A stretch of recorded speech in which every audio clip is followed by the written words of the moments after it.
it's time for the Gianna Volpe Report, brought to you in part by Michael Evans, author of The Real Matrix, and by Maximus Health and Fitness, 130 East Main Street, Riverhead. Good morning. Good morning, Bruce. So this is, we cover all sorts of different stuff on the Gianna Volpe Report. But these last 2 weeks, we've been able to give back to our sponsors. We had Can Do, Agbimson, from Maximum Health and Fitness last week. And this week, we are fortunate enough to have Michael Evans with us. He's up from Florida. Good morning, Michael. Hey, good morning. So tell us, how goes, promotion with the new book? It's been pretty well. Got a lot of local and national coverage on it, and some really great reviews, and sales are great. Awesome. You said you mentioned HuffPost. Say again? Huffington Post? Yes, Huffington Post gave me a nice review. Nice. Right up. Digital Journal, a few others, a bunch of local ones. Nothing here in Riverhead, though. Very interesting. So I'm glad that you're up here, especially so close to Christmas, because it is a great Christmas gift. Actually, great stocking stuffer, because it's thin enough. Yes. Because you were talking last time about how, it's in big, bold type, and it's short, so that people feel a sense of accomplishment. Yes. On finishing it. I thought that was really cool. I've never heard somebody do that before. Yeah, actually, a lot of the feedback I've gotten, and it's interesting because I realized that the readership has been mostly teenagers and teenage females, believe it or not. And a lot of them tell me by email that it's the first book they've ever finished. Oh, that's awesome. Some of them have read it 2 or 3 times already. What do you think draws teenage girls to the book? That's a good question. The first thing I think, maybe the cover, maybe the colors, but once they actually read it and, start to read the reviews, I think it really hits home with people, especially people who are looking to the future, who really are kind of pushing up against things that they're not really believing in. And, we've got a big issue going on in this country with Common Core and things like that. Right. And I think they are... Have you ever tried to do Common Core math? Yeah. I don't understand it. I just think it's crazy. It's like, okay, how do you get 10 from 7? You start with 3, and then you add 10, and you take away 4, and then you divide and to get square roots. It's ridiculous. Well, it's not even. It just seems like there is no rhyme or reason to it. Like you can get any number from any number. But somebody had told me that a lot of that was based on writing computer code. Oh. And I don't know if either of you know Steve Cohen, Dr. Steve Cohen, the superintendent in Shore and Wading River. But he had been on this show when that whole thing first broke about it. And the ultimate goal of Common Core, the unstated ultimate goal of Common Core, is to have an Orwellian-type education system. Oh, that's where you have the worker bees, the drones, right, and the higher-ups. And that would be pretty much determined by age 7 or 8.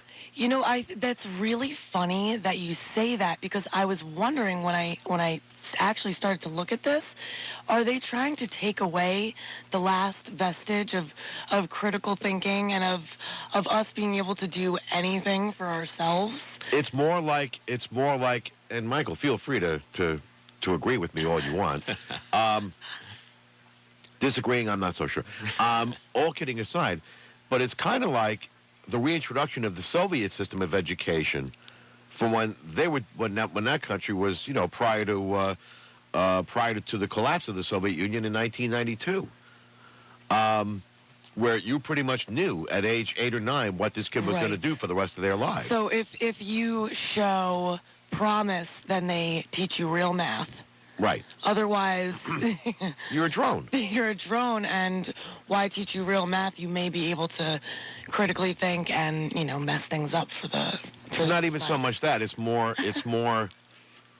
It really is the whole Orwellian thing. It has nothing to do with political. It has all to do with worker bees versus management bees. So at the age of 7 or 8, they box a child in based on their ability or their even willingness to learn this garbage, and then basically give them their path for the rest of their lives. Which is funny because I remember, like, at that age, a lot of the very intelligent kids are not the ones that are necessarily performing to a standard.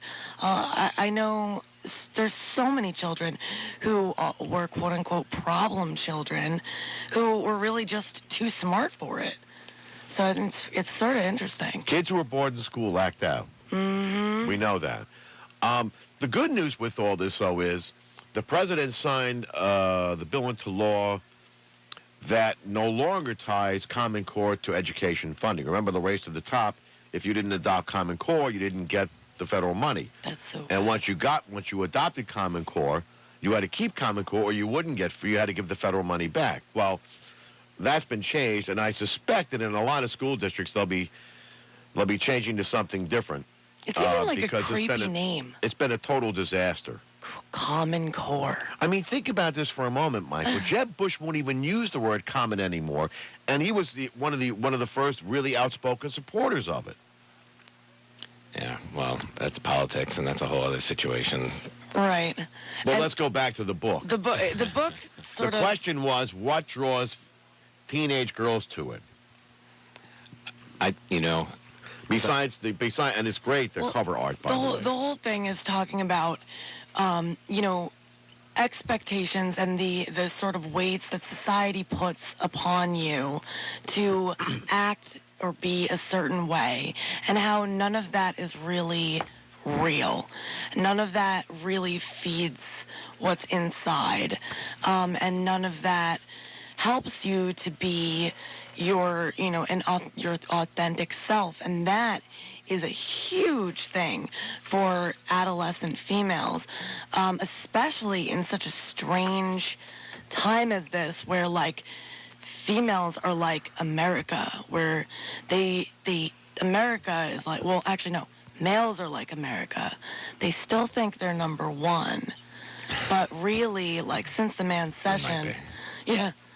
Well, I mean, I love Maryland. So I'm an what American. draws women to this book again, or girls to this book, Michael? I really think it comes down to people are, especially girls. I think they try to get out of this box that people put them in more than boys. I feel like boys are so wrapped up in staring at their phones and video games these days.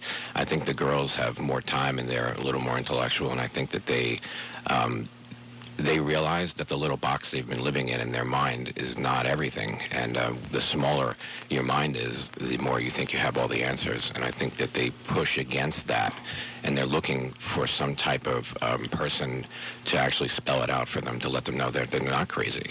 Well, and that's the other thing, is there are none more insecure than the average 16-year-old girl. Right, or even younger, 12. But 12, the teen. teenage girls are remarkably insecure and very self-critical. And take a look at what they're putting themselves up against. Right. You take a look at the cover of any magazine today, and it's this photoshopped, completely out of reality picture of something that they look at as perfection, and then they start to abuse themselves by not living up to that false image of perfection. And it's so much even past airbrushing. Now they're merging women together. Like, it's almost like the Truman Show. It's like, I like this woman's eyes and this woman's lip and this woman's nose, and okay, she's got some cellulite on her thighs. They just wipe it right off. These are not real women, but yet these are what these adolescent females are being taught that beauty is. That Well, I mean, you could watch. I don't watch TV anymore, Oh, but me when I neither. walk past one, women don't look like women anymore. There's more plastic surgery and Botox and fillers in their face. And, I said once, could you imagine going into the wild and seeing a lion that would, like, shave its mane off and inject Botox and starve itself so its bones are sticking out? And just because somebody else told them that's what beautiful was. And, But and it's interesting because the main thrust of the book is that people need to stop looking at the paradigm that's presented to them and Right. act on who they are. Exactly, but I don't think that most people know who they are or even what they are, and that is one of the lines in the book. Right, or how to So how do we there. get to there? Well, you need to start stripping the layers of garbage that's put into people's minds, and they're not knowings, they're beliefs, and you have to just really start thinking about what a belief is and what shapes the projectors in your head that we call eyes. They're actually projectors. They're not just seeing things. There's a script being written by fear, and that is what writes the script, and it's all based on beliefs. And a belief is something that is handed to you from somebody else. Right.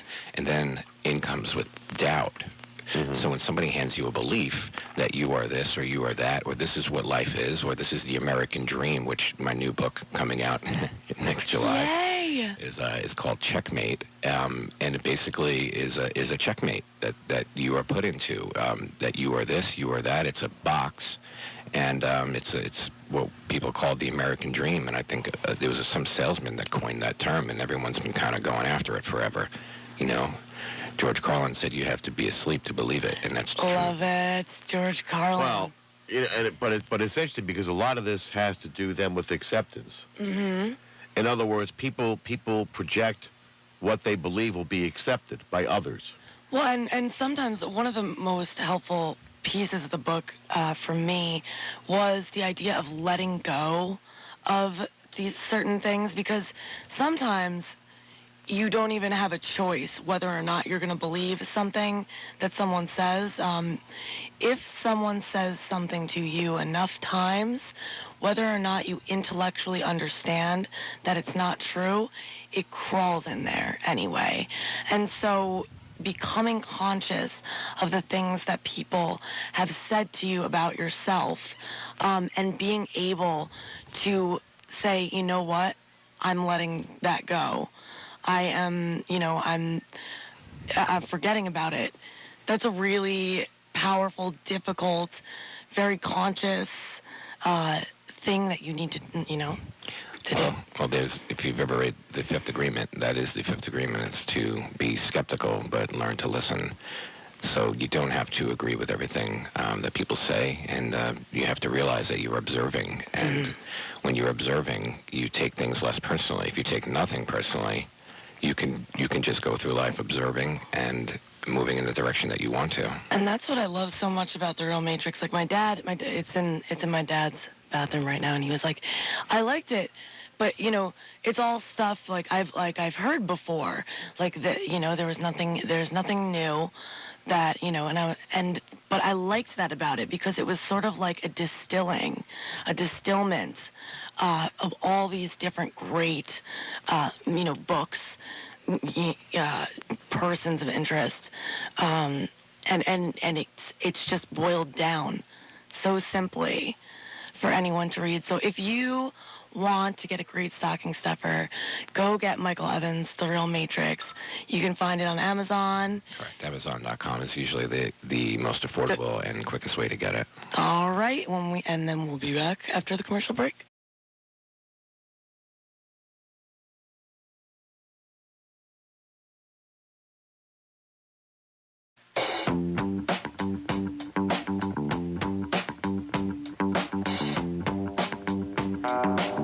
Back on the Freelance Report, brought to you in part by Michael Evans, author of The Real Matrix, and by Maximus Health and Fitness, 130 East Main Street, Riverhead. I was taking a look at your book, Michael. I gotta ask you this. There's a lot, you deal a lot with, almost with jealousy, and there are people who apparently, what you're saying is that people choose to be jealous, and Right. it's like a conscious decision we make to measure ourselves against somebody, and when we can't achieve what they achieve, we become angry and bitter at them, and we're just plain jealous. It's because their decisions are based out of one of two things. It's either fear or love, and most people base their decisions out of fear. And when you do that, fear is only possible. Jealousy is only possible when you base your decisions out of fear and the beliefs you have out of fear, and the jealousy is attached to it. But I thought that was interesting because then you're choosing to be miserable. It's true, and that's true with with anything too. I remember this guy I dated in college. I had 3 jobs, 2 dogs, and I was going to school 4 full time. boyfriends. No, just one. But I'm just saying, I had a lot on my plate. I had a lot, and it was very, very difficult. And I remember, I think my closet, the apartment upstairs, the ceiling gave way, and there was just insulation. All the stuff just covered my whole wardrobe, and I was just like, I'm gonna lose it. And my boyfriend said, "You choose whether to be upset." He said, if you really wanted to, you could decide not to be upset right now. Well, it's funny you mention your closet, because if you really think about it, people don't know that they're choosing fear, okay? And they don't know that they're choosing jealousy and to see things the way they're seeing them. So if you think about it, the way I said earlier in the show is that your eyes aren't just seeing things. There's a projector. They're actually running a script over what you're actually seeing. So think about your closet for a second and imagine that, this is Christmas time. So let's take Christmas shopping for a second. You go into a store. You have a choice.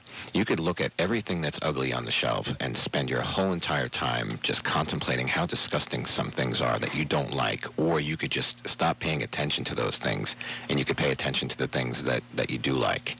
So when you press up against things, they start to appear in your life.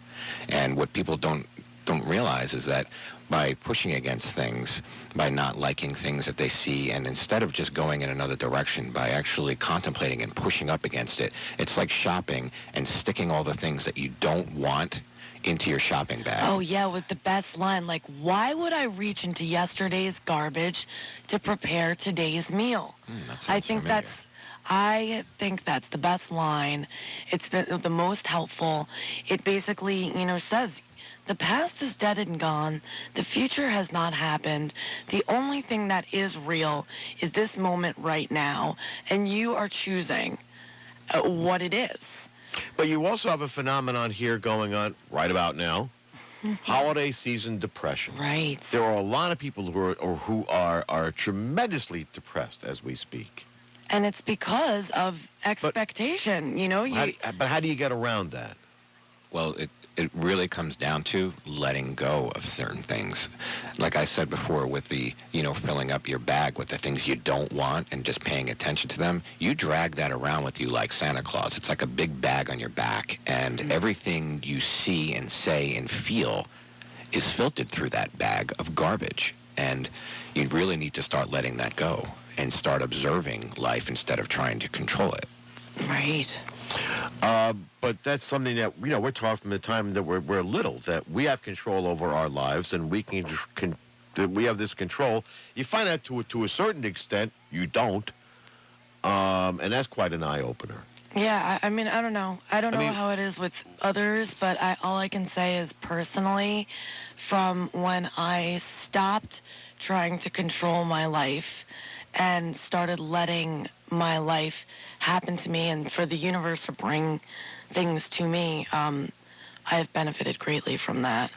And so if it's like the commercials we see say, okay, if you need to have gingerbread house on the table, Christmas tree in the corner if you're doing the Christmas thing, stockings up on the mantle, or else you're not doing Christmas is the example, Christmas correctly.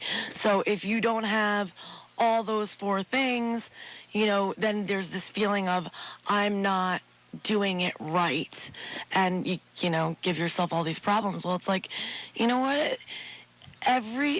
That does not exist. This idea, this vision of what a holiday is supposed to be doesn't exist.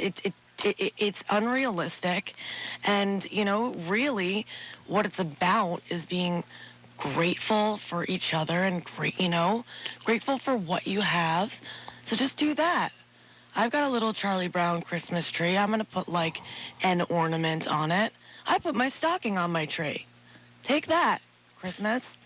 If people could just move to a sense of appreciation for what they do have and stop paying attention to what they don't have, they won't really notice what other people are doing, or if they have the nicer Christmas tree, or the better presents. If you just really move in a direction where you are doing something for other people, Christmas or Hanukkah or anything, whatever people celebrate, can be whatever they want it to be. It doesn't have to be based on this. And I especially totally disagree with, these shopping sprees that I myself am guilty of.